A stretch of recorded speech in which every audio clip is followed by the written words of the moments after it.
Sa number 2, mga social media pages kung saan gina-post ang real-time nga lokasyon sa mga checkpoints ng LTO. Ipa-shutdown. Mahilig ka bala mag-post kung diin ang LTO checkpoint o kung nagapangbuyayaw ka sa LTO personnel online kutob sa mga social media pages ganangin avenue sa pagpahibalo sa publiko. Kung diin may LTO checkpoint kag may mga nagabuyayaw sa LTO personnel ang ipa-shutdown. Inang ginanunsyo mismo sang Land Transportation Office kasunod sang mando man ni President Ferdinand Marcos Jr. kag opisyalis sang DOTR kag LTO nga kilalahon ang mga naghimo sini sa LTO. May mga Facebook group chats kag pages na abi nga nagapost ang real-time nga impormasyon angon sa nagakatabo nga checkpoints ng LTO. Ang iba naman, ginapicturan kag ginapakahuyan ng mga LTO personnel.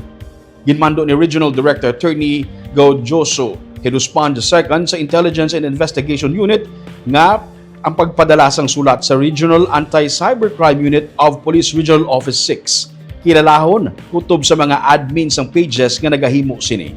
Ginabutang sa risgo ang kabuhi sang LTO agents sa pag-post ng real-time location sa mga personnel.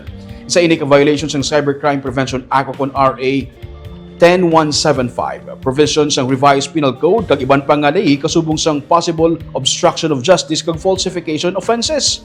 May isa na katagabnyag-aw sa Iloilo nga nasampulan matapos ginpicturan kag ginpost sa page ang lokasyon sang LTO nga checkpoint.